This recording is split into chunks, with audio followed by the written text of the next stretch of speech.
What is up, wrestling fans? Welcome to another Pay-Per-Viewpoint edition of the Smark Out Moment Smack Talk podcast. I'm your host, as always, Tony Mango, and joining me, as always, are Robert T. Felice. Hello. And Callum Wiggins. Good time of day. That threw me off so much. I was like, I don't know how to. Good morning, afternoon, evening. I don't know how to. Good morning, good afternoon. I'm just good covering evening. all bases. Good night. Yeah. Good something to all of you out there in audience land. How y'all doing today? Doing pretty good. How are you doing, Cal? I'm doing pretty good. How are you doing, Tony? I'm doing all right. Shouldn't complain. 1-2, but I shouldn't. So tell us how you guys are doing. Drop a comment below. Obviously, drop a comment for everything else that's going on here, because what we were talking about is AEW's Double or Nothing 2020 pay-per-view event coming up this Saturday. So we're going to run down our predictions, and we're going to preview the whole card and do all the typical rundown stuff that we normally do. So we want you to do the same and tell us your thoughts on what's coming up on Saturday night. And if you are listening to us on the platforms that do not have a comment section, like Spotify or Stitcher or Apple or Google Podcasts or whatever it might be, then leave us some kind of a star rating or whatever they have on that thing, a follow or a like or a heart or whatever. I don't know what different things have. But go on over to the YouTube channel. The YouTube is the best way to interact with us, and the way that I pay the most attention to, at the very least. So if you are over there and you haven't subscribed already, go ahead and do that. Ring that little notification bell. Hit the like button on the video if you want to give us a little bit of a boost on the search algorithm that they've got there, which makes no real sense and nobody quite understands it, but I'm sure that they do in some fashion when it comes to monetization. But helps us out, so if you are so inclined, go ahead and do that, and leave a comment below. Tell us your thoughts on everything that we're talking about here, and your thoughts on what we think is going on. We have 8 matches currently announced, and Dynamite is happening tonight, so we might get something else, but typically it seems like they hover around that 8 sort of range. So I'm not really expecting any other matches to be announced, but if we do, what do you guys think might end up being added to the card? I couldn't think of a thing because I think they've got all their bases covered given the low roster that they're dealing with. Yeah, I don't think they've really built up any other particular feud or option that they could really add to this at this point, unless they were just doing some kind of random match, but they already have their pre-show match set up. So I would be very, very surprised if they added another match to the card. And I couldn't even really guess it. I guess something to do with well, so most of the people that would be involved in like the random match are in that casino ladder match. So if I had to give something, I'd say it would be another tag team affair to like kind of mesh with the other tag team match. That's the number 1 contender match. Yeah, I'm looking at the roster right now, and there isn't much that they don't already have covered. The Hybrid 2 are apparently kind of feuding with Private Party a little bit or something, according to, was it Being the Elite, I think. And that's just not going to be a thing because Private Party's got their match with Best Friends. But maybe the Hybrid 2 gets some kind of a match where they win just to kind of make them look a little stronger. Maybe they beat like I don't know, Jimmy Havoc and Kip Sabian or something like that. Like, I doubt it because Sabian's in the ladder match. So. Oh, that's right. Yeah. Right. I think they've got like well over 30 people on this card already, so I don't think there needs to be that much else. I mean, they've got 19 people across 2 matches. So I don't think there's anyone. The biggest name that's probably not on this card is Dustin Rhodes. But that's because he's selling the injury from Lance Archer. So the people that do not, I should say, not the opposite. The people that are missing from the card right now are some of the people like, Alex Reynolds, John Silver, like Billy Gunn, some that you pretty much would expect. Anthony Ogogo, whatever. But the Butcher and the Blade, they haven't been around in a while. Brandon Cutler is a jobber, so, same thing with like Michael Nakazawa and the Librarians. Like, there's no real room to add them in there. Shima, he might not even be able to travel necessarily. And that's another thing too, is we don't know who just doesn't want to show up and who might not want to travel or might not be able to travel or, whatever might be the case like that. Hybrid 2 are not in this. Jimmy Havoc isn't in it. Joey Janela's not in it. I thought that was kind of interesting. Let's see what else we have. Is Hangman in the Yeah. street fight? Okay. Luther's not in it, but that doesn't really matter. He'll be fine. He's a Japanese deathmatch legend. Pac, I think, can't travel. Can't travel. QT Marshall, Jobber, doesn't really matter all that much. And Shawn Spears. That's like the biggest one that's kind of just a question mark right now for me. Yeah. Because I would have thought that Spears and Havoc would have made good people for the ladder match. I'm curious why they didn't add them in there. I guess they just wanted it to be 9 and they were like, oh, limited amount of spots. But to me, like, Havoc makes more sense in that match than Sabian, for instance. Well, they need some people to be in the audience as well. That's true. They might be doing that. And Spears has been might be there, dude. But Spears has been doing some of his best work in the AEW stuff by just being in the crowd and just making comments against people. That's like that is very entertaining. Although I couldn't picture Jimmy Havoc playing that role really well. He's been doing okay with it. Nakazawa, I could see. And obviously, Nakazawa and Marco Stunt, that'd be a good pairing. Surprised Cabana's in the ladder match and not one of the people in the crowd. He's reasonably fresh, so I guess they want to get him over to people that might not be familiar with his work. That's fair. Yeah, I mean, why not, right? If you're going to give a spot to somebody, why not just give it to somebody who's pretty new? But if we do get any more matches, we will address that on the hot tags of Friday night leading into Saturday, because at that point we'll have known. We won't know until later on tonight for sure, but maybe they'll even announce something on Saturday. They're not quite like WWE where they just wait until like the exact last minute to do things like that, but they could change things, and the card's always subject to change. But we do know that the buy-in, at least right now, is Private Party against Best Friends in a number 1 contenders match. I think that either of these teams have a chance to win, but I'm leaning more towards Best Friends. It seems like they are more of a higher priority right now than Private Party, and if they do plan on having some kind of hybrid 2 Private Party feud, that sort of seems like that takes the place of that. Like Private Party and TH2 can just like have some random matches, and Best Friends can be going for the tag titles. Yeah, I think Best Friends, especially because they got a lot of airtime with the most recent set of tapings. I think they are a very high priority right now. And I think they're also in the middle of a heel turn. And I think that'll play out more and more as we see this match come through. Where's the heel turn coming in, you think? Well, they kind of took advantage knowingly last week. And I think they've been trying to hint at more aggression in Taylor and Beretta. So I'm not saying it's a certain thing. Obviously, they have Cassidy, which kind of keeps them from ever being able to fully turn heel unless they drop him. But it's a possibility.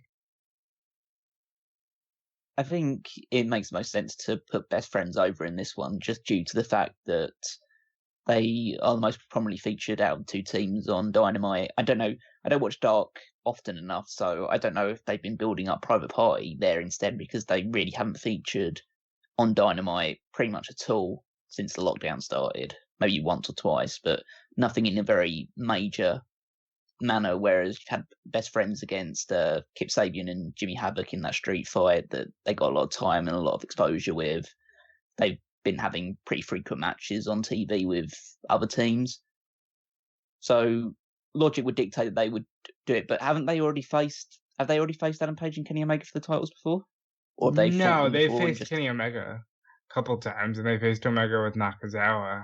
Oh, okay. Yeah, that wasn't for the titles. That was for the name Best Friends. Yeah. I mean, to be fair, it would make sense then, because they do have then a win over Kenny Omega in the tag team, so it would make sense for them to transition on to challenging for the titles. So yeah, it's the more high profile tag team match, Best Friends versus Page and Omega. I'm hoping that moving forward, Omega can be back full time, because I'm sure that would play a role in it too. Maybe they try to rush the tag match to get the belts off of Paige and Omega if Paige still doesn't feel comfortable working the shows. I don't know. I mean, I kind of feel like they need to get those tag titles off of them, but I also kind of feel like they don't. It's sort of this weird double-edged sword. Like when things were going well and it was before the virus impacted everything, that team seemed like they could have dropped it to the Young Bucks and it would have made sense. But then they didn't do that, and then it just sort of dropped off the face of the earth because Paige wasn't popping up and doing these things. And now I kind of feel like they've lost their momentum as far as tag team champions go.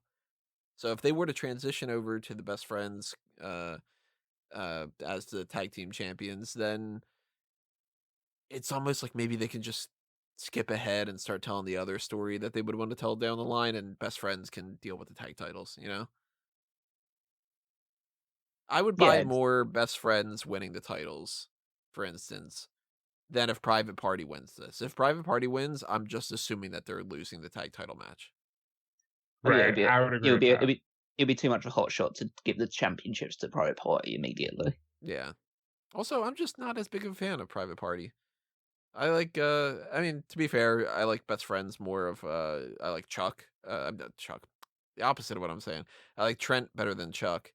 Uh and Orange Cassidy's like the highlight of the whole thing and stuff like that too, but to me, Best Friends as a unit is more fun to watch than Private Party. Private Party, I don't dig the whole like screaming like a little girl thing that Yeah, that's terrible. That really annoys me. is it Yeah, I don't know why they Cassidy? started that. Is that the I still It's Cassidy does it. That's something that's like is very indie. yeah, it's And just not funny to me. Like I don't know, maybe it's my age, maybe it's just that the joke was funny for like one time and they've done it more than once and now it's just stupid, but I like the gimmick. Like I don't want to make it seem like I hate the group or something. I don't. Like I like the idea that they're just like these party type of guys. They think that they're hot shit, whatever like that. But I almost feel like they should be heels now more so than baby faces. And when they're the baby faces that are doing these things that are kind of just annoying me a little bit, I don't want to see them as tag champs right now. yeah, if you're doing all of the screaming and like the scared aspects in terms of like some of the characteristics, that's really more of a heel trait. Mm-hmm. But if you're just like chicken shit heels, that could kind of work as your character. Like you just like get hit and you just scream and you run away to the corner. That could be pretty entertaining. But the way they do it now is just they don't have a lot of character beyond. I mean, they're flashy and they've got some good moves. I just don't feel like they're showing a lot of character in the ring. They've got character outside of it and in their entrance and all the other stuff. But actually within the ring, they just come across as a bunch of like high flying moves to me rather than a lot of character. I think like between Chuck and Trent, like Trent seems like the more serious dude, and Chuck is the more like if anybody's gonna lose the match, it's gonna be Chuck. And with Quen and Cassidy, they're just equal. So that's another thing is like it's just two guys doing the indie stuff. Like and yeah, I mean that's fun for the indie stuff and whatever like that, and it's fun to a certain extent on the TV show, but to me, you go between these two different teams and you say which team is more ready, and it's Best Friends. yeah, I think Callum nailed it when he said it all feels very indie. And granted, that's why they signed. And I get that AEW doesn't want to, we hired you for you, play your music your way. I get it, but like you could also branch out and work to TV a little more. I don't think there's anything wrong with that. Not that there's anything wrong with that. So are all three of us going Best Friends? Yeah. Yep. We should all hug it out then, I guess. So No, there's social distancing. distancing. Yeah, that's Yeah. right. This match, I hate to go into a match that's like kind of blah. I promise we'll go talk about a more like positive one after this. But Dr. Britt Baker versus Kris Statlander, just not trying. Like there is no feud here. They had their fatal 4-way or the 4-way match or whatever they want to call them, and Hikaru Shida won, and then it's just sort of like, all right, Baker keeps a move on Statlander. Hey, immediately we've got a match set up for Double or Nothing. I don't care. It's a non-feud. It doesn't matter. If Baker wins, whatever. If Statlander wins, whatever. I don't think it's going to be good. So to me, this is the match I'm least interested in seeing by far. Yeah, my argument to what you just said is we've seen far more try to be made out of far less, and at least they gave you the, Britt Baker snapped and she kept the hold on, and now Statlander wants revenge. And I think they're doing tremendous work with Britt Baker, and for that reason, I obviously think Baker's going to go over here.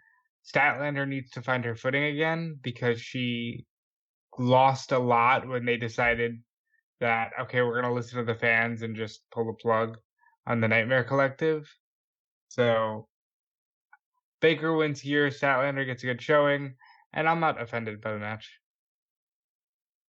No, I don't mind it being there. I mean, it is rushed, and I agree with Tony in that regard. But I feel like they need to put Britt Baker on the pay-per-view. She's been too prominently featured and been doing too well for the last few months in her new heel role, that she shouldn't really be missing out on a pay-per-view match, even if it is more rushed and not exactly the most heated feud going to. I think this is more of a stopgap because it's quite clear. I'd say quite clear, but from what I've been seeing from TV, I think they're going to be building towards a Britt Baker Brandy Rhodes feud going forward. That's after where what happened. I thought that they were going to go here. I thought that they were going to have Baker and Brandy. And to me, even though I don't think that would be a better match, because I'm not really thinking that this match is going to be great to begin with, but I do think that Statlander is better than Brandy. And at least then I would feel like they built a little bit more toward it. You know what I mean? Yeah, I understand that. And there is despite all the great character work about that Britt Baker's been doing, there's still question marks for me, at least, over her in-ring ability at the moment. Yeah. She can't translate as well, and Kris Statlander's had some good performances, some bad performances. The women's division in AEW in general is kind of a very mixed bag, which is better than what it used to be. Because a few months ago, I would just say it was downright terrible, but now it's now some matches are good, some matches are bad. It's better than nothing.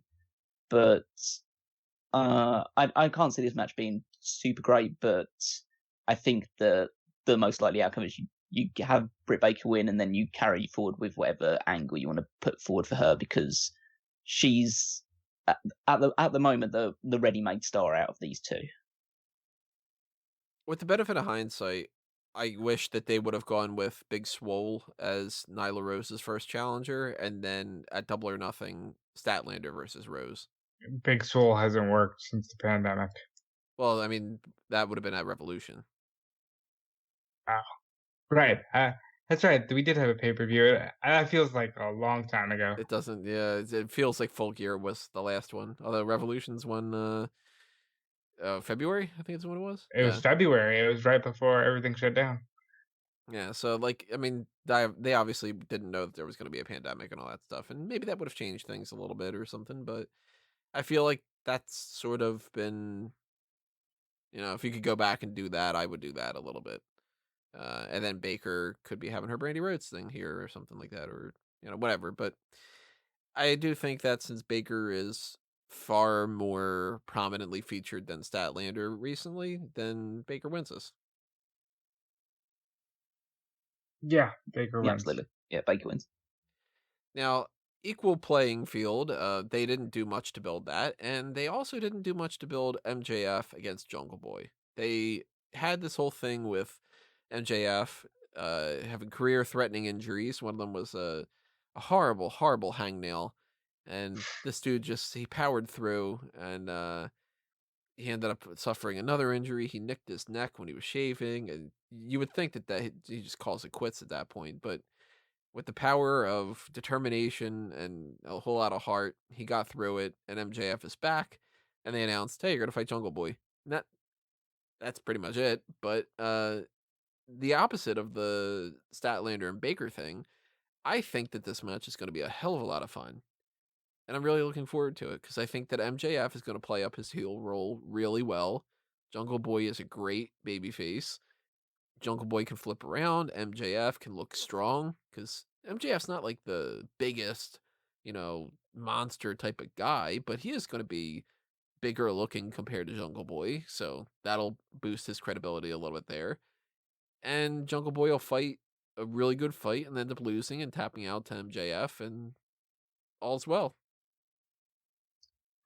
Yeah, I mean, I think this match will be great. I do wish that one of these two was in the ladder match and would subsequently win the ladder match, because these two, along with Darby, I would say, are the real key future players in AEW, and I like where this is going. I just wish there was a little bit more stakes to it. Yeah, I'm a big fan of this match being together. MJF is great. He's just endless entertainment as like this absolutely hateable guy, but is so funny that it doesn't matter too much. And then Jungle Boy, he's good. He had a lot of momentum being built up for him as this underdog before the lockdown hit, and it got curbed a little bit because I think they were already building towards this match prior to it, because they had some interactions, and I think they wanted to play up that thing, even though now it feels like it came a little bit out of nowhere. I kind of saw the MJF and Jungle Boy match happening, maybe not as soon as it is going to happen now, but it was going to be a big feud down the line. And who knows, in maybe 2-3 years' time, this is a match for the World Championship. I think that probably is going to happen. Yeah, and right now it makes sense to have MJF win. I don't know whether I'd have MJF tap out Jungle Boy, even though he has been building up the Salt of the Earth Fujiwara armbar, is like trying to build that up a little bit more. I just don't know whether it fits Jungle Boy as the white meat baby face to tap out to MJF on the first, maybe in the first encounter, maybe that's the right way to go. And then over time, Jungle Boy is closer and closer to beating MJF, and then that eventually gets that big win, like a year or two down the line, and that's like a big moment for him. But I think it fits more of MJF's character, like Jungle Boy's close to winning, and MJF just gets his foot on the rope on a cover or something like that.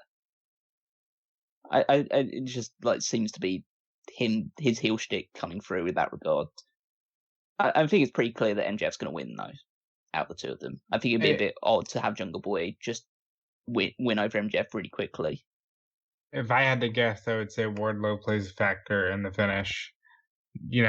And he takes out Jungle Boy, leading to maybe some interaction with Luchasaurus. Not sure on that regard, but yeah, MJF has to win.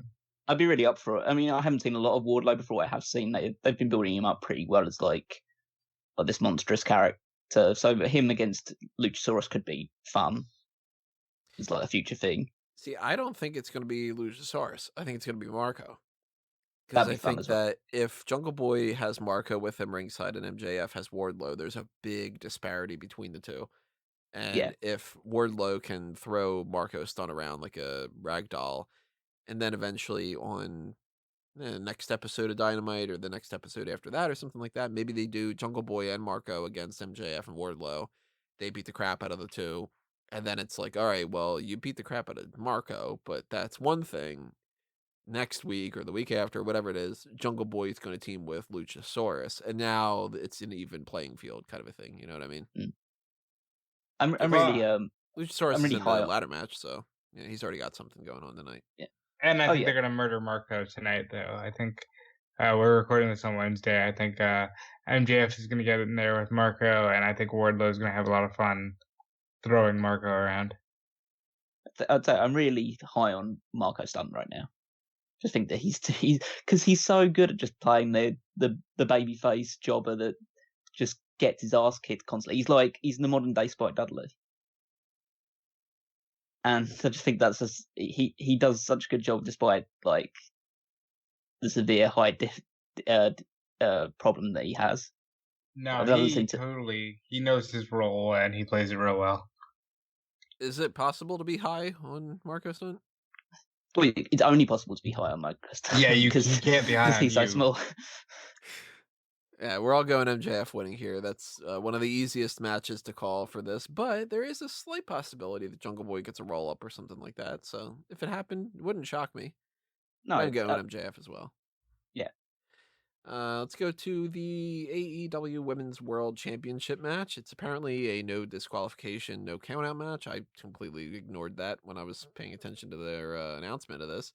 It's Nyla Rose defending against Hikaru Shida, or if you're Dasha Gonzalez, it's Hikaru Shida. She always pronounces it that way, and it makes me laugh. This is about as good as you can get, but I also don't think it's going to be great. I've seen enough of Shida now that I think that Shida's okay. Like, I don't think that she's like amazing. I'm not like really looking forward to Shida matches, but she's one of the better ones in the women's division. Nyla Rose is pretty much hit or miss, and I know that like some people are very positive and some people are very negative about the whole "I found your kendo stick, bitch" thing. I think it's stupid. It reminded me of "I'm the Juggernaut, bitch." Yeah, I really hated that segment. It was just, you could tell how like forced and set up it was. It was like, oh, she walks out to her, she just stands there, just staring blankly at her while she talks, and then he says, "Oh, I've gotten your kendo stick, bitch," and then just hits her with it. Just like, it was just so lame.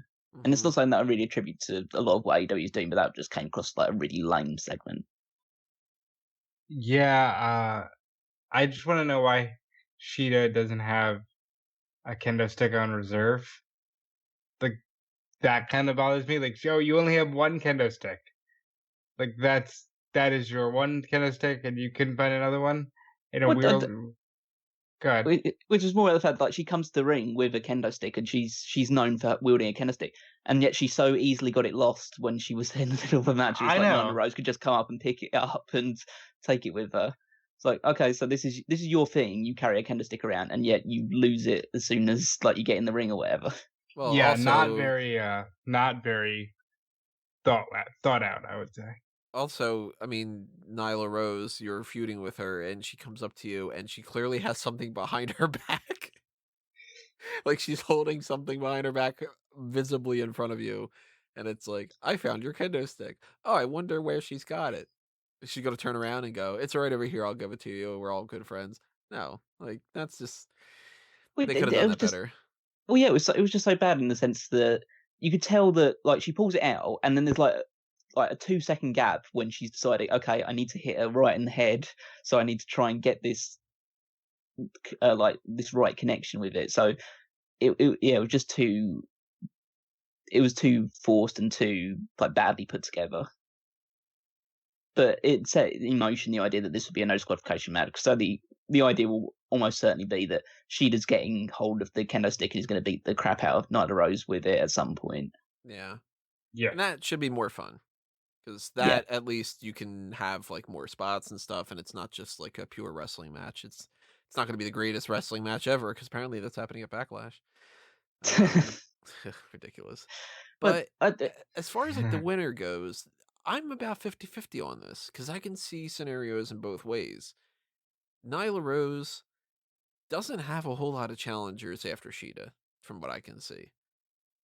Yet, it seems too easy and too early to take the title off of Nyla Rose right now. And I Nyla didn't get a run. If they take it off from her, it's a mistake. Well, what's weird is like they seem to be really building up Britt Baker, and I can't see them having Baker be the one that beats Nyla Rose because it's two heels, and it does. Even though they try to do the whole like, well, we don't do heels and baby faces, they do, and there's just a certain dynamic that comes to pro wrestling that you just kind of have to follow, and with that doesn't seem like the right direction. So it seems like Shida would be a good transition between the two of them. Yet I can't see them just being like, okay, well, Rose wins this, and then we just wait like another like 5 months, and Shida wins it at All Out, and then right after that it goes to Baker, because that's just rushing Shida then. So I don't know, like who would Rose fight next if it wasn't for dropping the belt or something, like. It is though. There aren't a huge amount of options available because Riho, I assume, can't travel at this point in time. And would you give the title straight back to Riho after Nyla Rose was beat her for it? Would you use the opportunity to build someone else up? You've already had the Kris Statlander match. Do you go with Big Swole? And Big Swole hasn't appeared since the lockdown, so you so you can't be sure whether she'll be there to compete anyway. Right. You're not going to do the bunny because the bunny is a heel as well. You're not going to go with Leva Bates because she's a a heel as well, and and the librarian as well. So that's not going to work. You can't do Awesome Kong because she can't really wrestle anymore. No, you can't do Aja Kong because she doesn't really factor into this at all, and she wouldn't be able to travel. Somebody like Shanna or Sadie Gibbs or whatever, they haven't been wrestling and they haven't been pushing them, and they might not pop up. So yeah. What do you go with, you know? And Shida is in the absence of Riho, Shida is the best female wrestler they have, probably. And so she's the right choice to eventually take the title off Rose. I don't know whether it's going to be on this show. And with Britt Baker, eventually you do want to put the title on her at some point, by probably at least by the end of the year, maybe slightly afterwards. But Britt Baker is going to be a prominent champion going forward. And her beating Hikaru Shida would probably give the best possibility of having a really good match, or one of the better matches that she could have to transition the title over. I mean, you could obviously do a situation where you had, like, in the future, Nyla Rose, Hikaru Shida, Britt Baker match, and you use that as the bridge to transition the title from Nyla Rose onto Britt Baker. So you could have some sort of multi-woman match, should I say. But I think that, as I said earlier, the idea is a Britt Baker Brandy Rhodes feud going forward, so that you kind of have that as the secondary women's feud. And you can keep, if you wanted to have some sort of screwed finish for this one, you could have Nyla Rose retain, but Hikaru Shida may have had her beat at some point, and then you continue this to All Out in a rematch, or you have Hikaru Shida win, and then you build up to the rematch at All Out again, or you have Hikaru Shida against one of the other litany of heels that they have available to them. Like, you could probably do a Hikaru Shida Penelope Ford match or something like that in the next pay-per-view. Mm-hmm. So I would probably say that it's the better decision to give the title to Shida right now. I'm going Shida as well. I don't feel super confident in it, but the more that I think about it, the more I'm going Shida. I like the fact that it is no disqualification, no count, because they have built up the idea of Shida has the kendo stick, and Nyla Rose has made her reputation of just putting people through tables. So it does make sense for both of their characters to have this kind of match. And it would just be interesting to see whether it ends up. I assume it's going to end up, if it goes the way I'm expecting of Shida winning, it'll be something where she puts Nyla Rose through a table, and that's like the great revenge, or not revenge, but like the great irony is that Nyla Rose got beat by being put through a table. You guys have just about convinced me to say it could be Shida, only because of the Britt Baker factor, and I really think that she is the next long-term champion. Mm-hmm. I'm going to stick with Rose because I don't think they're ready to take it off of her yet. See, what's weird about the setup with their pay-per-views and stuff is we don't have that sort of, thankfully, to a certain extent, they don't do the same thing that WWE does, where it's just like, all right, every couple of weeks we have a pay-per-view. So if they don't do, I would assume they're not doing Fight for the Fallen and Fyter Fest. At this point, probably not. Part of the whole setup for both of those is, the charity thing for Fight for the Fallen, which the charity thing is kind of like what you can't do the gate because there is no gate, and Fyter Fest is a gathering of people. You can't do a gathering, so unless they did something like a Fight for the Fallen thing in Daly's Place and Jacksonville and whatever, in the meantime between now and All Out, and figured out a different way to do a charity, like maybe they did like a charity Twitch stream. I don't know what the hell they would do, but like they could put a little pay-per-view in between there. But I would think more realistically, All Out is the next show, and Shida versus Baker strikes me as that match. So I will say that Tampa Bay Comic-Con got clearance to run. I don't know what that means for. That's in July, I believe. So there is a possibility that maybe we see a wrestling show with people in July. I But wouldn't who put knows? any kind of bets on anything like that happening. So I don't think that they would book, at least like they wouldn't book the women's division match to base around that. I think that they're just gonna go, all right, All Out is the next thing, and then I'm have a gonna lot. go. I'm gonna go. Shida wins the title here. Yeah, it's the fact that just have a lot of time to build it. I mean, between like the last pay-per-view and this one, the entire world got turned upside down. So who knows what could happen Yeah. between now and All Out. So I'm going with Shida as well to win this one, and whether it's Britt Baker or Penelope Ford at All Out or in another event, I think that it makes most sense to have Shida with the title right now. I'm wondering Yeah. when it's gonna get to the point where I hear Penelope Ford's name and I don't think that somebody's saying Penelope Cruz. Probably never. Might I not. mean, you should 'cause start this thinking is- it's like they're talking about Penelope Pitstop. Maybe that will help. I have no idea who that is. Wacky Watch Becky Races. Races, God. So. Really? Penelope Well, hold on. Pitstop? What? You've never watched Wacky Races? I don't even know what that is. Oh my Oh, god. that is a different Wacky- conversation entirely. Wacky Races? Wow. Let me look up this. Okay, Penelope Pit- boomer. No, Not it's- like Yeah, non-boomer, really. Not even though, because if he was a boomer, he might actually know. Like, Yeah, I know. God. No, I have no idea what this Penelope Pitstop thing is. Is this like a Hanna-Barbera thing? Yeah, Yes. it's a Hanna-Barbera. Oh, I never liked Hanna-Barbera, so no wonder. wow. Okay. Moving on. Yeah, not my how thing. was Scooby, by the way, bro? It was a really good movie. If you like Hanna-Barbera properties. Yeah. I like Linda Cardellini and Sarah Michelle Gellar. Does that count? No. No, that's even worse. Well, I didn't see that movie, but I'm just talking about the actresses themselves. That's about as Oh, far that's as you can get. I guess technically I had the Batman and Robin and Scooby Doo VHS tape when I was a kid. There you go. I'm giving you a that's my- segue to talk about Fanboys Anonymous now, so you might as well do it. Yeah, so yeah, I'll go just ahead, silently go judge you while you go do it. ahead.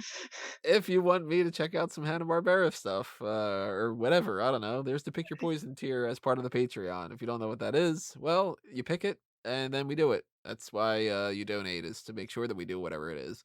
So, even $1 goes a long way, obviously, to support whatever different platforms it is. You know, Smark Moment and Fanboys Anonymous both have a Patreon, and both have all sorts of different types of tiers. One of them being the Dark Cast tier, or the bonus features tier, is $10 and up. Gives you access to the Patreon exclusive episodes. We will be doing something soon for that. I've been kind of pushing it off on the side a little bit, but I need to make sure that I get one in for May. So maybe we'll do something later on this week, or maybe we'll do something early next week or so. I'm not entirely sure. I'll probably hit up Rob in the middle of the night, just gotta be like, hey, it's 2 a.m. You want to record something? And we'll probably just do it. But patreon.com/fanboysanonymous or /smarkoutmoment. Donate to the Patreon, and whatever spare change you toss our way is greatly appreciated. There are also some other ways for you to help out on that monetary side of things. One of them is being the TeePublic and Redbubble shops.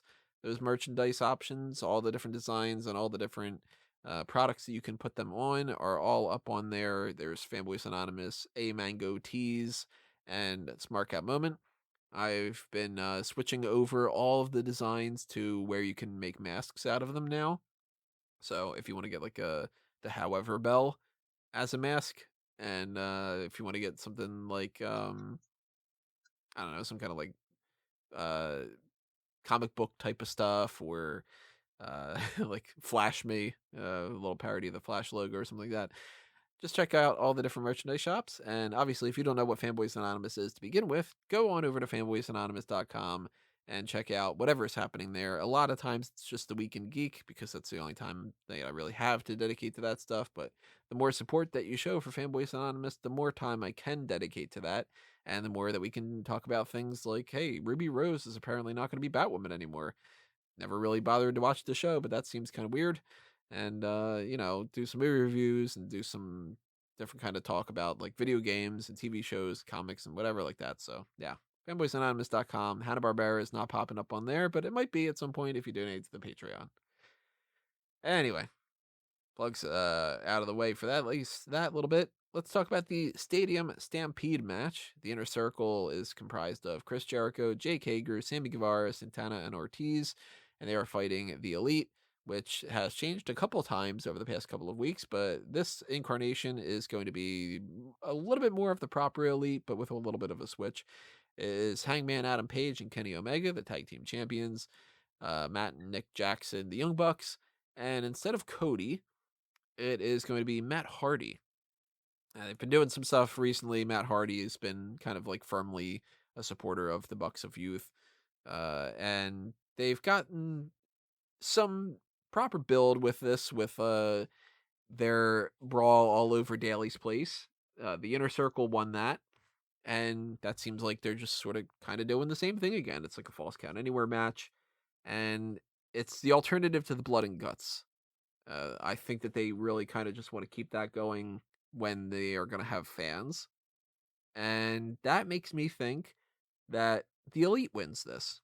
Because if the Inner Circle won the previous one and then won this one, the Blood and Guts match would seem a little bit just sort of like the Elite doesn't know when to take their losses, I guess. And that's not as much of a babyface move. So if the Elite wins, the Inner Circle has more of a right to bitch. And the Blood and Guts match can be built for, I'm guessing, All Out, maybe ahead of time. Maybe they do it on an episode of Dynamite if they can get people in there. But it could be either way. I mean, the Inner Circle can still win. The Elite can win, and either one makes sense to me to a certain extent. I'm going to go with the Elite winning, though. And I think that this match is going to be a lot of fun. This match should be a tremendous ton of fun. First of all, it's going to be the return of the Bucks and Hangman. So that's 3 key players that we haven't seen. I'm surprised we didn't just get the Elite Deletion match here between Hardy and Jericho. My hope is that the Elite loses, Hardy takes the pin, and then Blood and Guts is the proper Elite. And I would also hope that it's on an episode, it's on a pay-per-view as opposed to a Dynamite, because you can bleed on pay-per-view and there's no commercials on pay-per-view. So I would prefer that. But yeah, this match would be great and the Elite wins. Yeah, really looking forward to this one. I think that it's going to be a bit of a blend of stuff that, in terms of like how it's shot, it's going to be a mixture of the cinematic style and just like angles of people just like fighting each other in the stands. I think it's going to be some sort of mix of stuff which looks like it's quote unquote live and stuff which looks pretty over the top cinematic, like which is kind of like the style of this era. This is the coronavirus era way of presenting wrestling.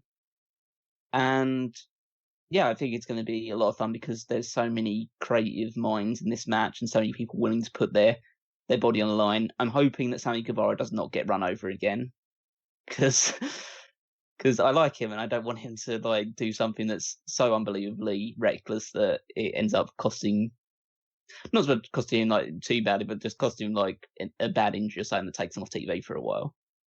But everyone in this will be really good. I imagine there's going to be some sort of Vanguard 2 interference or something like that if they want to build on the fact that Vanguard 1 was destroyed in the last episode of Dynamite. He was destroyed by Floyd, the 6th member of the Inner Circle, who is a baseball bat. You guys think we see Floyd getting in some shots here? Yeah, this is actually a 6-on-5 handicap match, isn't it? Yeah, it really is. We might need that Vanguard 2 interference. Do you think they called him Floyd because Mike Tyson's doing the is involved in this one, so they decided to call it Floyd instead, just as like, Mike Tyson might be here, but this is Floyd the Mayweather bat instead. I was thinking he was going with a Pink Floyd reference, but it's not a pink bat, so it might be because of Mayweather.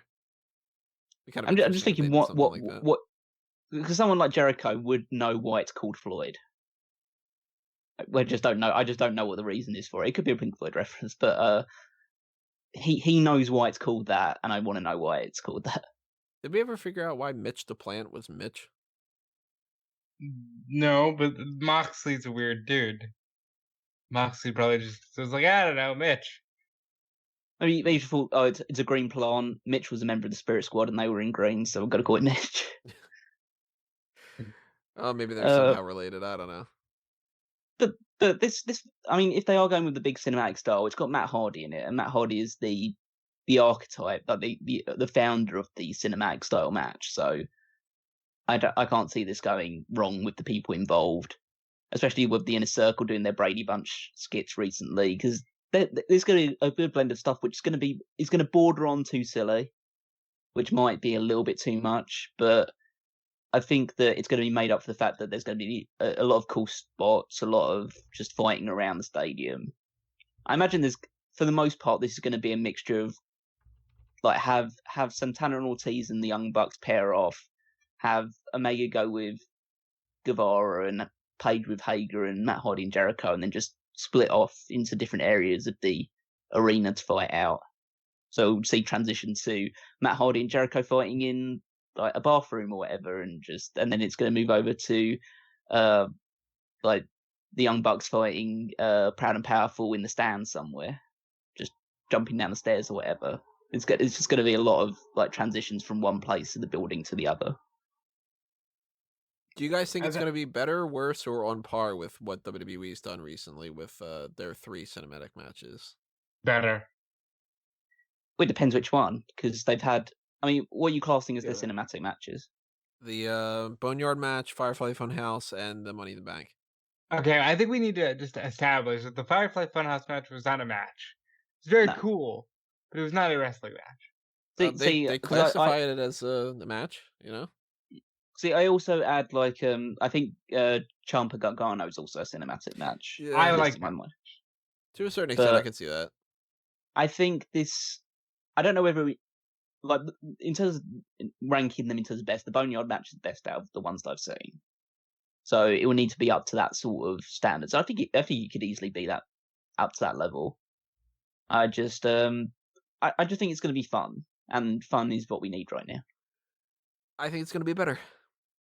I think they're going to not only benefit from Matt Hardy, but they're also going to benefit from just not having some stupid ideas. Like that Money in the Bank match was shit in a lot of ways. I'm going to reel you in here, Captain. They're going to have some stupid ideas. We're going to see a Vanguard too, and it's going to be forgivable because the characters have set the precedent of this is normal for them. Right. Like, yeah, I mean, how many iterations of Matt Hardy are we going to see in this match?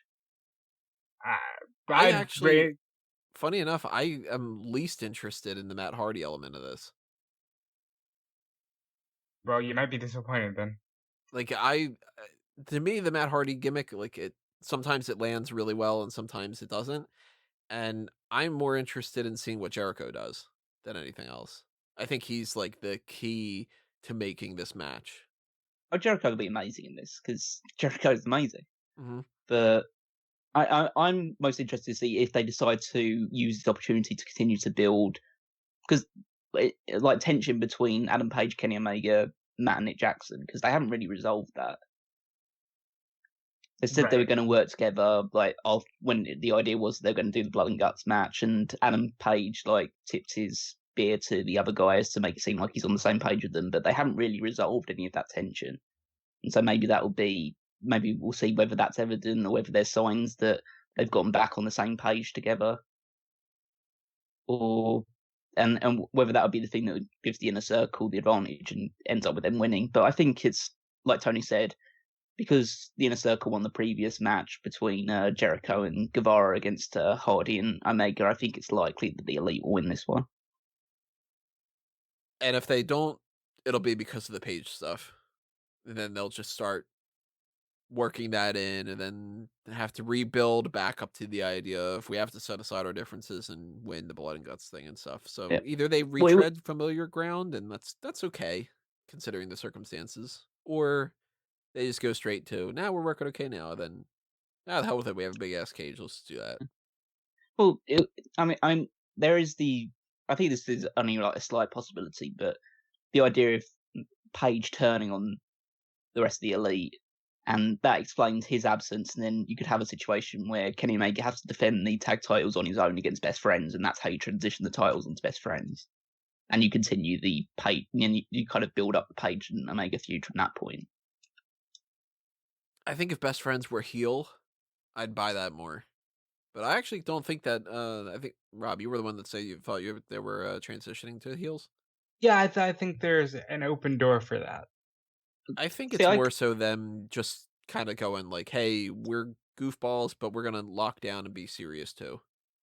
Well, I kind of see that as like it's better for them being baby faces that they're in that situation, because it's kind of like, well, we want to be the champions and we're going to try and win this match, but we're not going to. Obviously, we don't need to cheat because we've got a 2-1 advantage. So it's like I kind of think that it works whether they're heel or babyface. It might admittedly work better if they were heels, but I think it wouldn't hurt them if they were babyface in that situation either. Let's see what we got going on here. Let's go over to the casino ladder match. This should be one of the better matches of the night, depending on what they have planned. It could be a lot of fun. It could be some stupid things, because there's some stuff that's just flat out stupid with this. I'll put it out there right now. Casino ladder match, that's stupid. Casino Battle Royale, that's a pun based off of Battle Royale and Casino Royale. Casino ladder match? What a dumb name. I think that they should have gone with something other than Casino ladder match. They could have called it The Aces High ladder match. High roller match. High roller.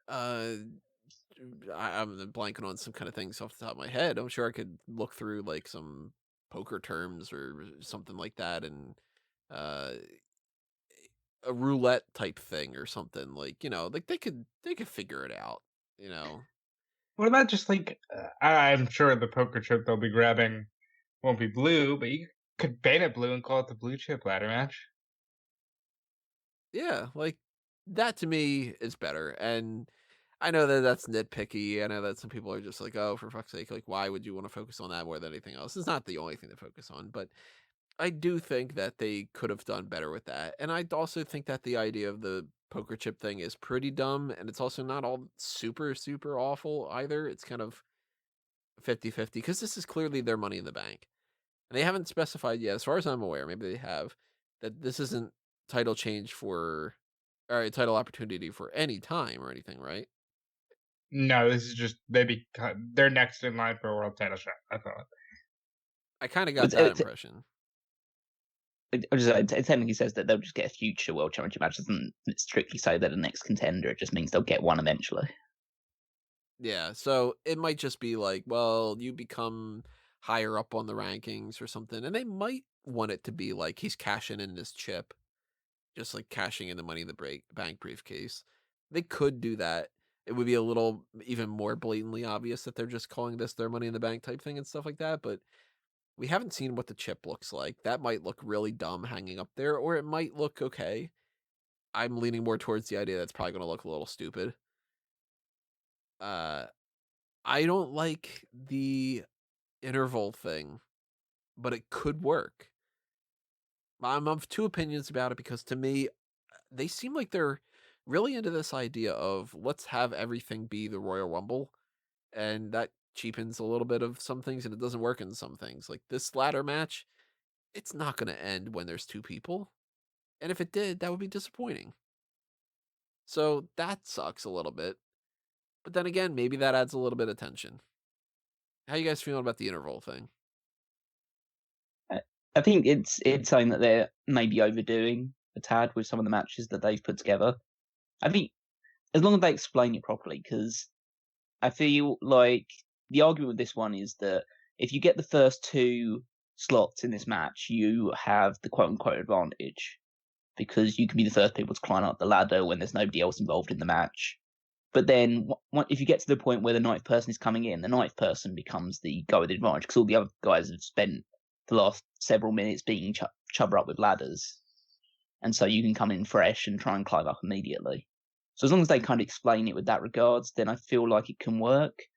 It seems like a gimmick they keep going to the well once too often. Maybe it's not at this point, it's gone to the well too often, but at some point it will do if they start doing a casino tables match or a casino, I don't know. They need to just have a match. Contract on a pole match or whatever. They need to just like rent out a lobby of a casino or something and just break some shit. I think that'd be fun for one of these years. But I like the intervals. I think it gives people a chance to shine. It adds some suspense because obviously there's the element of not knowing who the 9th man in the ladder match is going to be. And for all intents and purposes, if it's like somebody the size of the Big Show, they don't have to work that long, you know? Like, I think it works, but don't overdo it. Dealer's choice. That's great. If it's a cash-in type thing, dealer's choice could work so well for this. At least better than casino ladder match. I don't think it's problematic that it's so obvious that all 9 people are going to get into the ring beforehand. It's like any of these matches. You know that some stuff is gonna, like, it's all building up towards all 9 people being in the ring at some point. It's not like you watch, I don't know, I'm trying to think, like a gauntlet match or something on those lines. You know that if you schedule a 3-person gauntlet match, you know this person's not going to lose the second match into it, but you buy into it because that's the story they're telling. Yeah, but there's a little bit more flexibility with that stuff, because you can, in a gauntlet match, take people by surprise, like what happened at Super Showdown.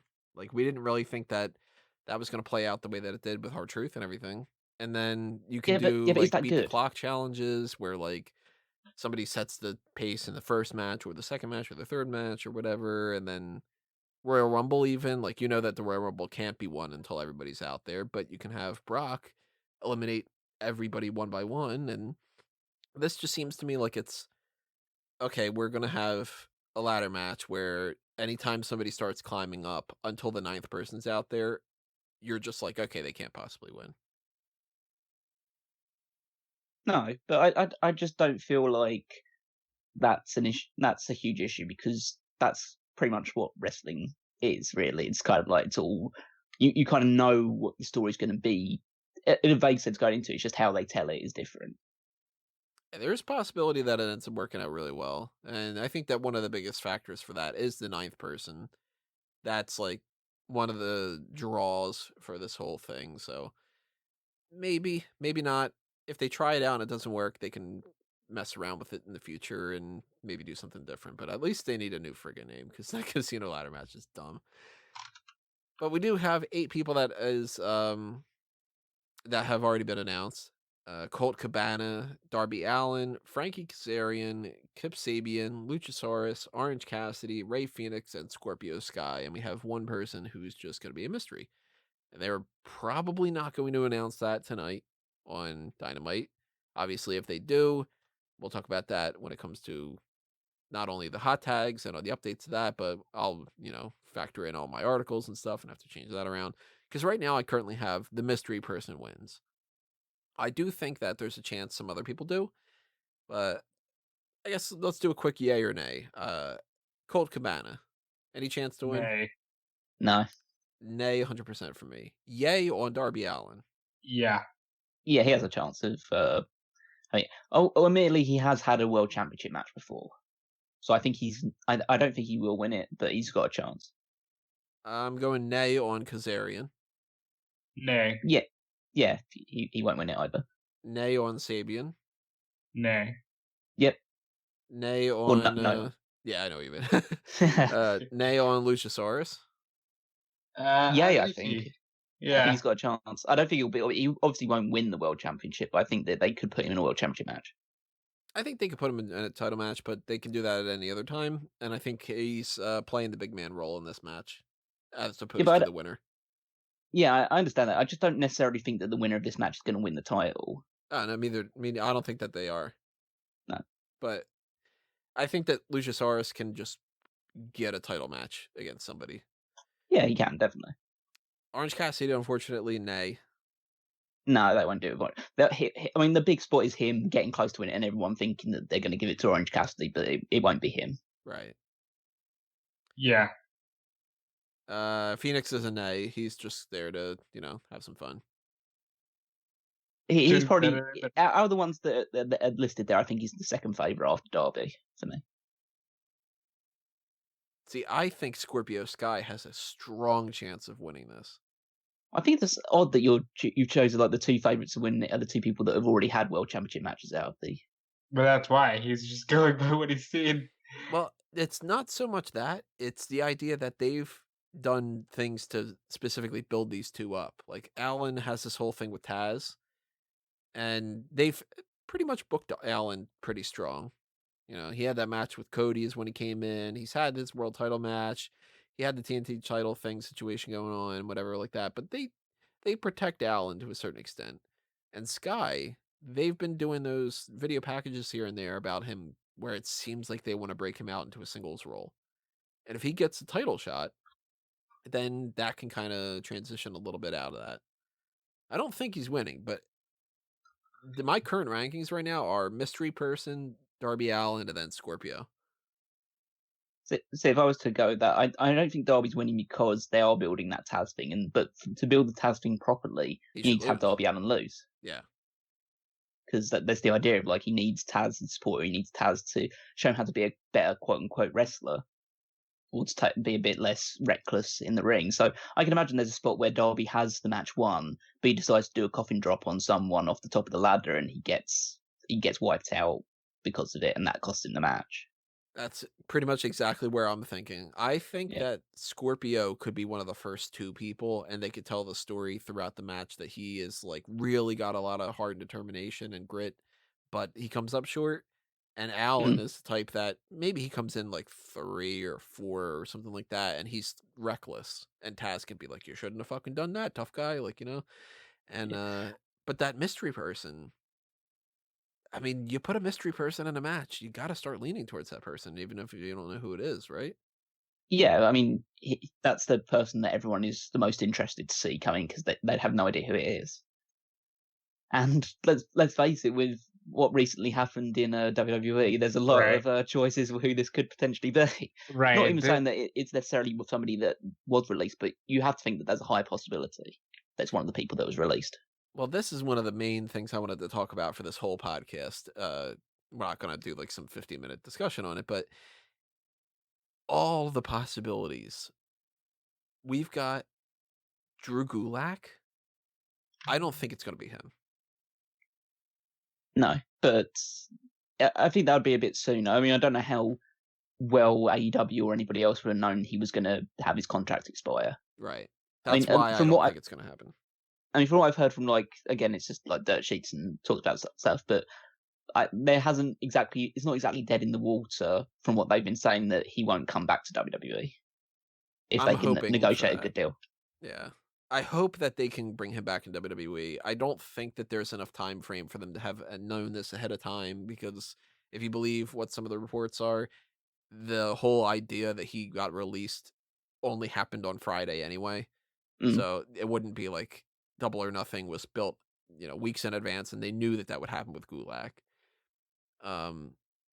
Could be Zack Ryder, maybe. That's another thing too, is I'm not entirely sure exactly who has 90-day no compete clauses and different things. So maybe I'm being a little unknown about that kind of stuff. Like, I don't know if Zack Ryder could, but if he can, he's a possibility. If he can, he's my pick of all the WWE releases. I think that Rusev has a possibility. I think he's too busy with his Twitch channel. I don't think we're gonna see like Heath Slater. Well, if you believe Cody, then the answer is no. I mean, it has to be someone that has name value. I'm not saying that Heath Slater doesn't have any name value, but it would feel a bit of a, I don't say let down, but it's a bit of just, okay, they could just bring this guy in at any point and give him a story and character, but you wouldn't save him for this big world championship opportunity ladder match. How like deflating would it be too if it's like, and the number 9 person is Heath Wallace. I really hope he just goes with Miller. That Heath Wallace thing hurts. Just like Excalibur just kind of being like, Heath Wallace has won some tag team titles. Like just that's about it, because he's not an Intercontinental Champion or whatever like that. Yeah, he's gonna do this for his kids. Like I don't think it'll be Heath. See, out of the releases, the ones that are most catching my eye are Rusev, like you said, Zack Ryder, Drake Maverick, because he's out of NXT, he will almost certainly be out of NXT. Well, if he loses tonight, then he is. They put that documentary thing up on YouTube. I think that he's losing tonight. I really hope it's not the case. I want him to not only win the championship, but I want him to come back to WWE. But I think that they put that up there for a reason. I think that that's like, well, let's get all the people tuning in because he's losing tonight, and that's the last you're going to see of him. There's EC3. He is a very strong contender for this, I think. Extreme, like he is very high up there on my list. I think Mike Kanellis is a possibility as well. He's not as big a name, but I feel like he's somebody with potential that was untapped in WWE, and I feel like he could do better in somewhere where he's pushed a little bit more. But again, I don't know. But the one that's standing out to me, I was surprised out of all of them, is Kassius Ohno. Huh. Just because I feel like he's... Okay, I'm sure you and I are on the same page here. He has been a main event player ready to break out for a while, and I think AEW could utilize him. I just don't know if he would be a one and done. Like, I feel like he's a guy who would want to go everywhere. No, I understand that side of things, so maybe it wouldn't necessarily, but I just feel he's somebody who could come in as, not necessarily win this match, but comes in, just beats up tons of people with rolling elbows and whatever, and establishes himself as like, okay, this guy's a big deal. He's like a big guy, so he can stand out from the rest of the crowd because a lot of the people in AEW tend to skew towards the smaller side. So he can fill in that slot as well, alongside your Lance Archers, your Luchasauruses, those type of people. But he doesn't necessarily have to win this match, but then he can start to build himself up past this one. So it's like, okay, we know who this guy is, we know how good he is. Excalibur can talk him up to no end because of his achievements on the independent circuit and all that other stuff. And I feel like that's a good veteran hand to have, like, to be a player coach role. Plus, Ohno, well, he would go by Chris Hero. Hero versus Moxley has some clout to it. Absolutely. I'm going to toss out a name that I don't think, but I think it's a worthy talking point. What about Sting? I think that Sting is in AEW by All Out as the mentor of Darby Allin. Huh. So you think they're just bypassing the Taz thing altogether? The Taz thing is a red herring? I think the Taz thing, at some point, he's going to be like, bro, why won't you let me mentor you? And he's going to go, I don't need a mentor. I already have one. Sting. Maybe Taz ends up with somebody, it's like Taz on the one corner with blah, blah, blah against Darby Allin in the one corner with Sting, that kind of thing. I wouldn't mind it as long as you get the right guy.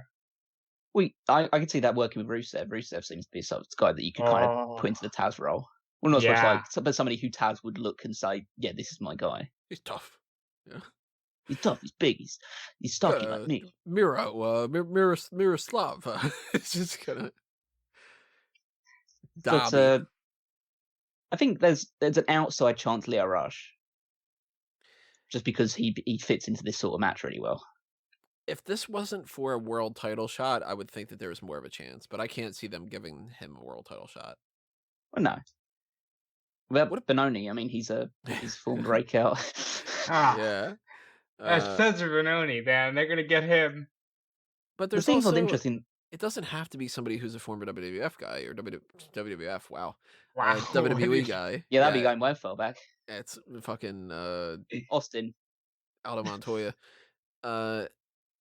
It could just be another indie guy. Like, it could be Jeff Cobb, for instance. Not for nothing, Jeff Cobb would be real good with Taz. Oh, absolutely. But yeah, I mean, he's obviously been on the show once before as like a one and done thing, and then this could be his opportunity to come into the company on a more permanent basis. But I don't know. He's always struck me as the guy who doesn't like to be tied down. So I don't know. Again, it could be just another one and done thing, and that's like, oh, it's a cool spot. We get him back. It would just feel not so much deflating, but it's a bit like, oh, we've kind of already seen this guy before.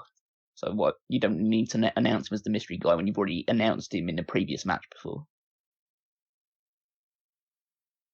Then again, maybe they do that because of that. Maybe it's just like, well, he's not a part of the roster, so he's a mystery. you know? Maybe. I'm trying to think of like anybody else that's like kind of stands out in the independent circuit, because it's hard to tell, because like there are a lot of options out there, and obviously nobody's really wrestling on the independent circuit right now. Right. So I guess there's a lot of opportunities to say, okay, do you want to just do this, make a bit of money? Well, you can't really work on the indie scene. Like, yeah, I'm sure many people would like to snap your arm off of that, but I don't really know anybody that's kind of standing out at the moment. It's just Pineapple Pete. I mean, he's having a good time. Yeah, I just think get that Angle out of there's- retirement. Yeah, if Angle starts wrestling in ladder matches and stuff, that's gonna be a mess. I mean, you're saying that Kurt Sting is Angle's going to come first into match this, back, like I'm gonna after. wrestle for nobody. Yeah, that's Like- true. I did toss out Sting, so Yeah. And again, yeah. So I think no matter who it is, whether it's somebody like Bennett or Cobb or Rusev or Ryder or whatever, I think that mystery person's winning. See, I don't think the mystery person's winning and is going to immediately get a title shot. I just don't feel like. I don't feel that's how they kind of operate in AEW. They kind of feel like, okay, so the big moment is them getting into the match itself and having the big entrance, like, oh my god, this guy's in AEW now, and then they give the win to someone else. They're building up. So I think, gun to my head, I think it's going to go to Luchasaurus. Gun to my head. I'll say the 9th man wins, but the 9th man is MJF, who just sneaks in, grabs the ladder, climbs the chip, grabs the chip, and he's out of there. Well, here's somebody who came in and got shot right directly to a title opportunities. Brodie Lee. That's He true. is the exalted one, and he's beaten 4 jobbers and Christopher Daniels. And now he's fighting for the world title. It's him against Jon Moxley. This makes sense, and I'll tell you why. Of all the matches you can do in front of nobody right now, this is a good one because you don't feel like you're cheating the fans. People have seen Ambrose and Harper fight already. It's not like you're giving them a fresh match that's never before seen, and you're doing it in front of nobody. That's my logic for it. I don't dislike it 100%. It's just that it's kind of like they could have built this a little bit better for me. No, but I feel like obviously the big match, what we'll talk about afterwards, is like the crowning of a new champion. So I think this is kind of recognizing, okay, so the world championship match is not going to be the main event of this one. It's going to be somewhere on the like slightly lower on the undercard. So let's not give it. It doesn't need to be the most prominent match you could possibly put on. I actually still think it's going to be the main event. I'm just not talking about it last because I didn't want to.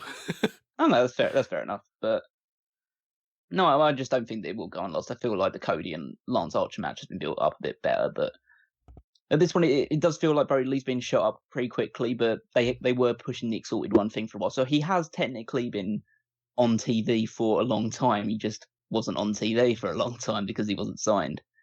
So it makes sense because he's the head of this group, but I would have had a bit more like credence with it if the group would have been in any way successful over the last few months.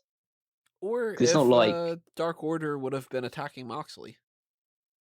Well, yeah, that could have been the case. Or if Dark Order were doing anything really, because it's not like they're doing much at all. I mean, the whole gimmick has kind of been.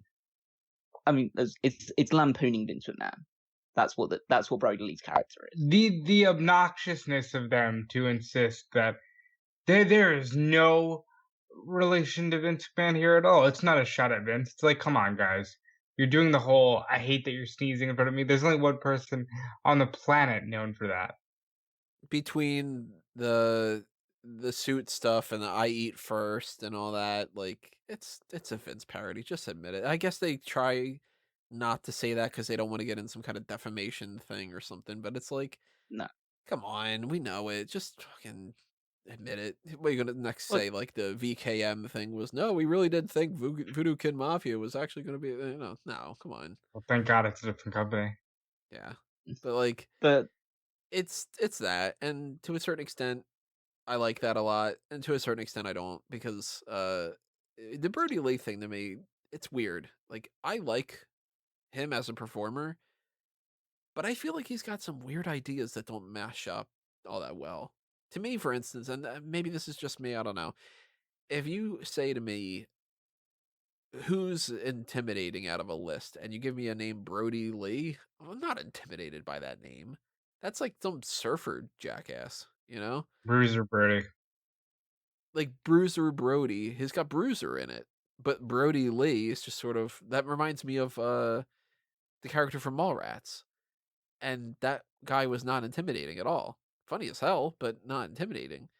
And then I look at like his gear that he wears, like the white outfit, like I guess you're going for like a pseudo religious type thing, but it's just kind of strange when he takes off the white coat and then he's just wearing like this singlet. I'm like, I really wish he would have changed up his look a little bit or something, or gone with a different character or something. I don't know. And to me, it's not 100% working, even though I know that he is a better performer than what WWE gave him credit for. So I'm looking forward to this, but I'm also kind of feeling deflated. Yeah, I kind of get where you're coming from, because I think he definitely has a lot of talent, Brodie Lee, and we've seen him do stuff in WWE that shows how good he can be if he's given an opportunity to perform.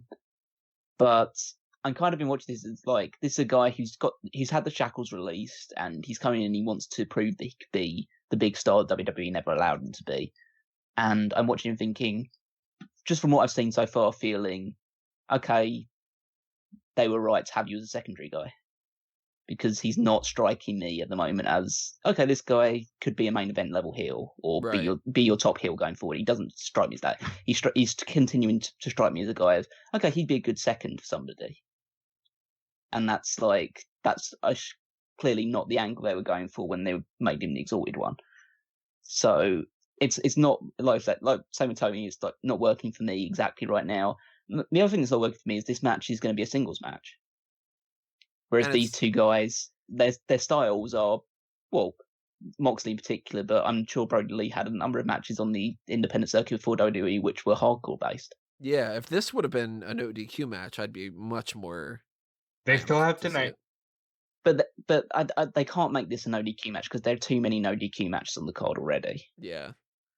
It'd be You figure overkill if they made this one. The ladder match, the Nyla Rose match, the The Stampede, Stampede. they're not going to do it like that. And maybe they'll So do like Moxley and Lee in another match on Dynamite in no DQ fashion or something, just to kind of pop a rating or something. But that does take away a little bit of this. I mean, if this was WWE, I'd say immediately this match is going to be a non-finish, based on the fact that it's a singles match as the first match, and they can build it up towards another pay-per-view along the lines. But I know AEW doesn't work in non-finishes. There's going to be a winner in this one. In which case, it's got to be Moxley. I don't think they'd trap the title to Lee just yet. No. But I don't know whether you could have Moxley win in some sort of like fluke, not such fluky, but just like a roll up or a just about escapes with it, managed to get the snap DDT out of nowhere and get a quick pin and have Brodie Lee in the Dark Order beat him up afterwards, and then you have another World Championship match a few weeks down the line. I could see it going with that direction, but I definitely don't see Brodie Lee winning the title on at Double or Nothing. I could see them having him win with like a small package or something that you wouldn't see coming from a Moxley character. That definitely wouldn't be a Vince McMahon characteristic then. Well, yeah, not a Brodie Lee. I think he's saying Moxley could pull it out with a small package. Yeah. Oh, okay. I was Like going to say, because if you're mocking Vince McMahon, you can't have a small package in any regard. Yeah, no, you can't. No, then he hit him with the giant grapefruit. jackhammer. If he just comes out with 2 giant grapefruits, then you know that it's really starting to hit me. But like maybe it's like Moxley's, brawling the whole time and stuff, and then he gets like an inside cradle or something like that, and it's just sort of like, haha, look at that, I'm actually a wrestler and I beat you, but Brodie Lee's already standing up, and it's just kind of like, yeah, you beat the guy technically in a wrestling match, but you didn't beat him in a fight, Well, now we're just getting into reverse Edge and Randy Orton territory. Kinda. I don't know. I'm not all the way sold that Brodie Lee couldn't win here.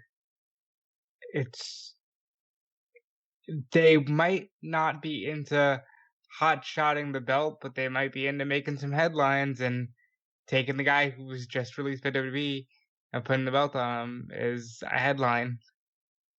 I think that, they're already going to have their headline from the show in the fact that they're crowning a new champion anyway. So I don't feel they need to do it with the Brodie Lee thing as well. I do have to say that it will be a little bit weird to have the guy in his first big match. Really, I know they had the Christopher Daniels one last week, but his first big match lose to the champion, and along the lines of everything else the Dark Order have basically done when they've been given a big opportunity they failed at. So it doesn't really seem like the group is that much shakes to begin with anyway. All the more reason I think Moxley can lose it here. But it feels too soon for Moxley. Moxley's evergreen. I know he's evergreen, but I don't know. This won't kill him by any stretch of the imagination. I just feel like he could have a better run with the title right now. And they can put it right back on him once there's people. Yeah, I still think it's pretty clear that Moxley will win this one. I'm going Moxley. In my opinion, sure. It's just weird. Like, where do you go with Brodie Lee after that? Then down. Unfortunately, to Connecticut somewhere. I just think that they eventually pick a fight with another person, and the Dark Order is just feuding with I don't know, Darby Allin or something. Like or the I'm just trying to think of who you would do it with. Jurassic Express, maybe. Yeah, Jurassic Express. Yeah, it's probably the one I'm thinking of. Either that, or you want to do if you want to continue because they obviously had the match with Christopher Daniels, but you could continue something with SCU instead. I'll go Moxley as my overall pick, but I will say, and this is kind of transitioning into what I feel about the Archer match. They constantly have these big names come in, and then depending on like who they're up against, they have to eat shit. Like Shawn Spears needed to win last year against Cody. He needed that, didn't get it, so he's been kind of in limbo in my eyes. I don't want Brodie Lee to be in limbo after he just got to AEW.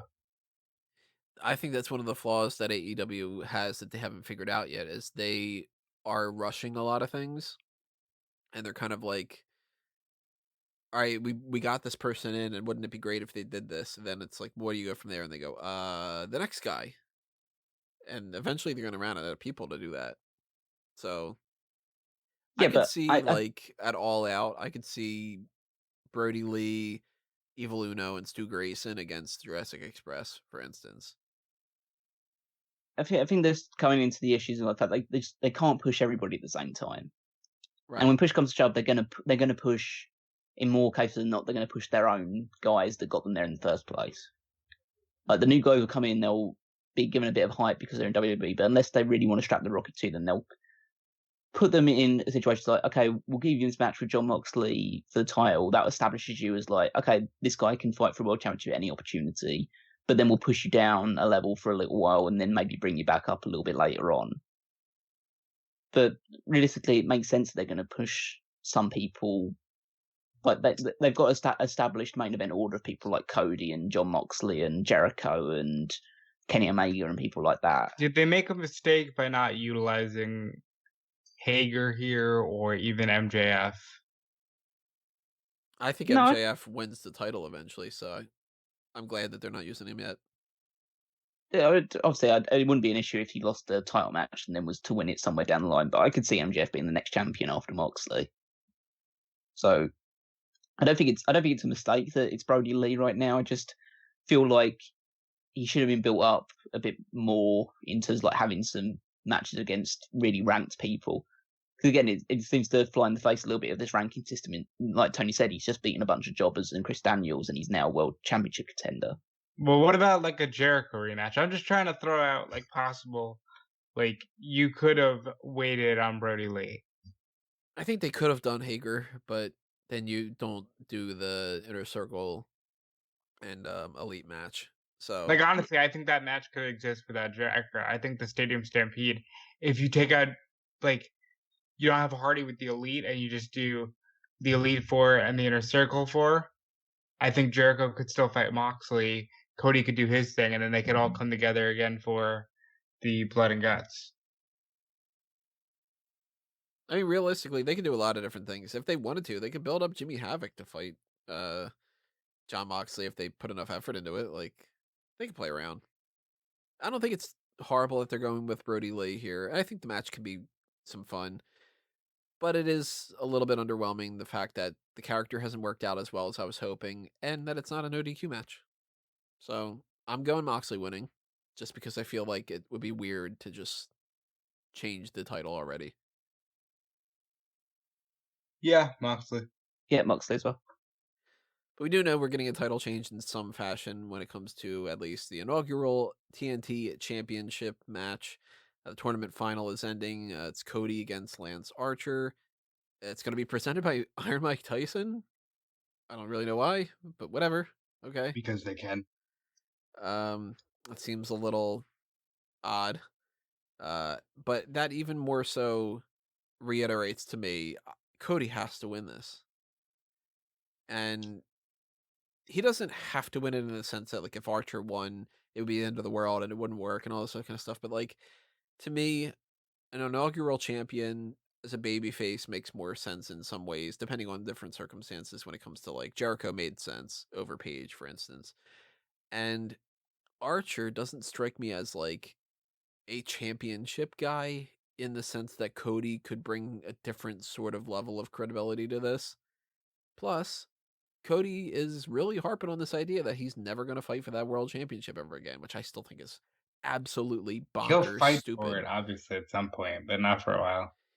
And if he is steadfast in remaining on this idea that he's not doing that, then the TNT Championship is the thing that he can make his own.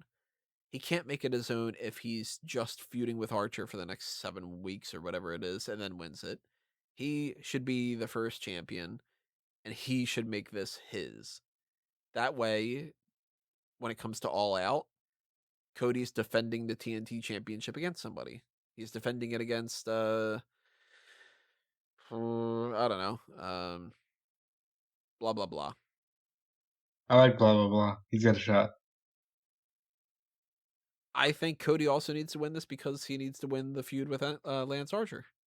You know, get a little bit of retribution on the whole Brandy Rhodes thing and prove Jake Roberts wrong and all that.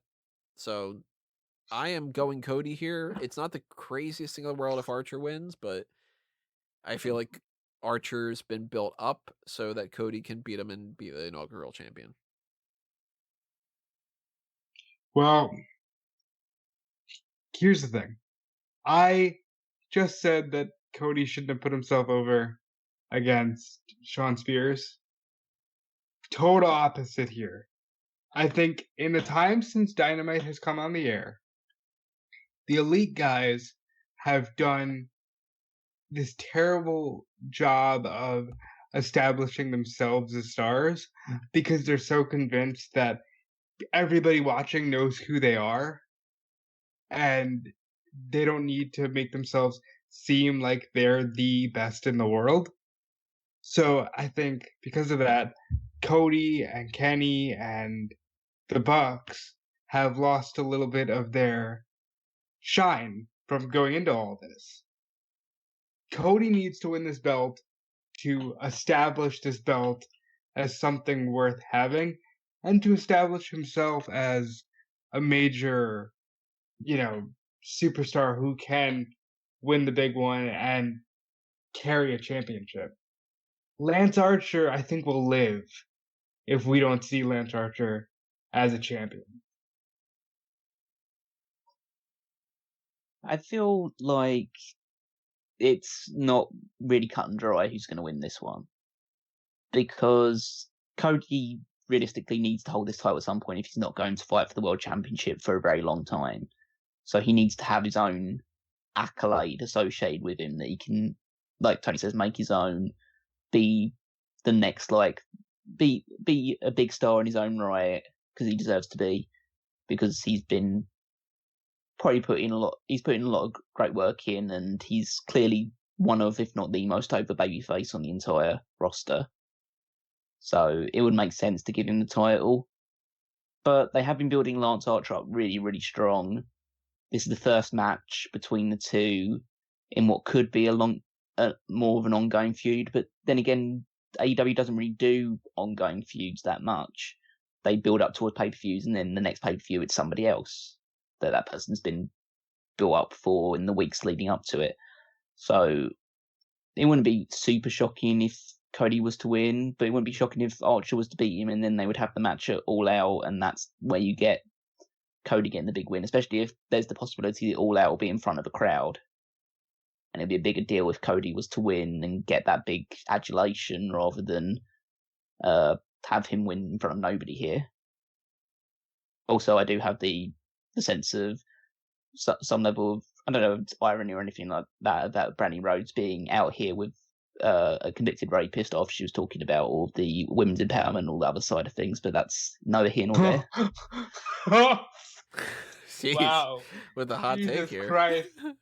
I just I don't like the fact that this guy continues to be celebrated and presented in, oh, Mike Tyson, oh, he's a cool guy because he's got a funny voice and he used to be a boxing world champion. Let's not forget about the rape and all the beating up of women and stuff like that he did in the past. Let's just all bury that under the rug because he was great in Hangover. You know. With that being said, I now have great fear for Brandy Rhodes with both Jake and Mike Tyson out there. Maybe Tyson turns heel again. Who knows? I just think the money here is in Cody. Well, the money's definitely in Cody. I also can see them saying Cody can take the loss, but they need to be careful because you can only play that card with your top guys so many times. And Cody in general, the only real significant loss that he's had. I mean, he lost to MJF in the last show, and he's lost to Jericho. That's kind of like the two big losses that he's had. So he hasn't really, but other than that, he's been booked pretty strong. So it would make sense for him to hold that championship, and then, like, I could see him winning this title and then holding it for a good, but better part of a year. Just using it as an opportunity to try and elevate other guys while holding the title in the same way that, you know, like the John Cena United States Championship run, that sort of thing. And Archer could move on from this, can like swallow the loss, start killing a few jobbers for a couple of weeks, and then be built up towards a point where he's fighting for the world championship at some point. Because we have seen. Oh, go ahead. I was gonna say we have seen Jon Moxley and Lance Archer fight each other in New Japan Pro Wrestling, so we know that they can have good matches with each other. I could see them building up Archer and having Archer versus Moxley at All Out, and I could see Cody retaining the title over MJF for the TNT title at All Out, having like MJF is going to start coming after this championship now kind of thing or something like that. I do think Cody's winning this. If he doesn't win, it's not super duper duper weird, but I'll feel like it's a mistake.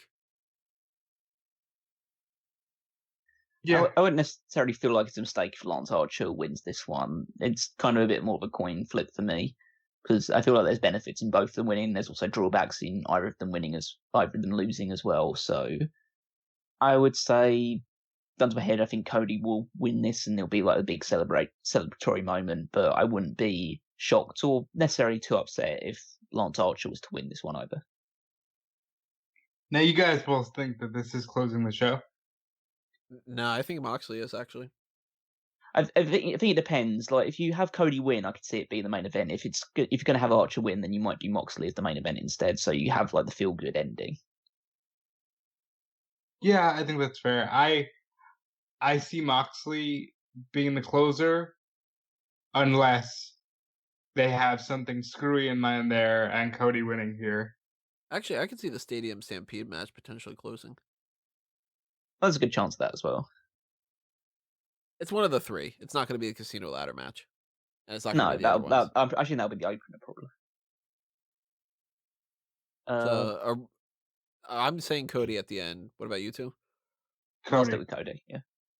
Alrighty. Well, that's the current card. We got a couple of more hours until Dynamite, and then I guess we have a couple more hours now, but I'm going to edit and stuff like that, so you guys aren't going to be hearing this until probably after that. But again, as I mentioned before, if they do adjust the card in any fashion, we will address that on not only the pages on smarkmoment.com and in the future articles and stuff, but also on the hot tags. And then when it comes to this Saturday, live coverage on smarkmoment.com and live discussion of just like kind of hanging out and stuff in the Facebook group, facebook.com/groups/the Megamaniacs. And then we'll do the post show afterward. And then we'll review about everything that happens, whether we were right, wrong, directions that we see they're going in the future, and anything else that we really are going to do. I did almost all my plugs ahead of time, but I will circle back around to that in a moment after giving these guys a chance to plug some of the things that they've got going on as well. Hit them with them. Callum? Well, you can follow me on Twitter at Weekmeister14 and check out all the weekly articles on smarkatmoment.com, including my weekly contribution, the Power Rankings, as well as all the other great articles we have on there. And there is still a project in the pipeline that me and Rob are going to be working on, which will hopefully start coming to your ears sometime next month, as long as we get everything else sorted, but I don't want to spoil it too much in advance. And again, I don't like to commit to things. Well, I'm committed to a lot of things, including WrestleZone.com and Fightful.com. You can check out both of those sites. I will specifically be on news for Fightful during AEW Double or Nothing. And as far as me, you can follow me on Twitter and Instagram at DudeFelice. Tony? Alrighty, everybody. As I mentioned before, the next thing you're going to be hearing from us is, at least officially, going to be the post show after the hot tags. But next week, we are going to start rolling along with everything else that's happening. And now that we know potentially a little bit more of a lineup for pay-per-views coming up soon, if at least if WrestleVotes is correct with the setup of what's happening with Clash of Champions and Hell in a Cell and everything like that, starting to fill up a couple different spots here and there. We do know that NXT Takeover in Your House is coming up in 2 weeks, and then after that, 3 weeks from now, is Backlash. So between this week being a whole predictions and post show thing, and then 2 weeks from now and 3 weeks from now being all predictions and post shows and stuff, next week I really want to make sure that we do something that isn't just predictions and reviewing, pay-per-view type material and stuff. So the two ideas that we're bouncing around between are either doing a fan outs table of the first ever In Your House as a little preview for Takeover in Your House, and or, depending on how much time we've got and everything like that, doing a tier list where we have what Callum did ahead of time is he took the men's and women's divisions and made a tier list that we can rank, and I'll probably figure out some way to like record the screen and do something like that, and then we would debate back and forth like who should go in which different tiers and different things like that. That is a harder thing to try to figure out how to record and edit and all that, but it might be something good that's different. And then the fan outs table, that's something that we do here regularly once in a while, but it's also something slightly different because it's watching an old event, and we don't really do a whole lot of like retro content and stuff. So I want to know what you guys have to say. The sooner we figure that out, the better it'll be to start planning ahead of time. So drop a comment below, tell us which one you would rather see. And if you are really kind of like dead set on a heat between the two of them, then maybe one of them will end up being Patreon exclusive or something like that. I'm not entirely sure yet, but that's coming up. And then once we get past Backlash and we start heading into mid-June, it's going to be kind of question marks, at least for right now. And we're just going to kind of see what happens. But dark casts are coming up soon, Patreon stuff. Obviously, if at any point you donate to the Pick Your Poison tier, then we will factor that in. And if not, then you'll hear the hot tags next, and then the post show, and then we'll roll along next week to whatever you guys decide is the thing you'd rather do for the fan outs table or the tier list. So pay attention to that in the best ways that you can. Subscribe to the Facebook and Twitter at SmarkOutMoment. Check smarkoutmoment.com or any of the other links that go to that, smarks.pw or smarkout.com or pwpov.com or whatever else that I've bought. And just kind of keep hanging around here, and whatever happens, you'll see it. So thank you for listening to this. Thank you for all your support in whatever fashion it is. We will see you next time, everybody. But for now, this has been another Smark Out moment, and we're being counted out.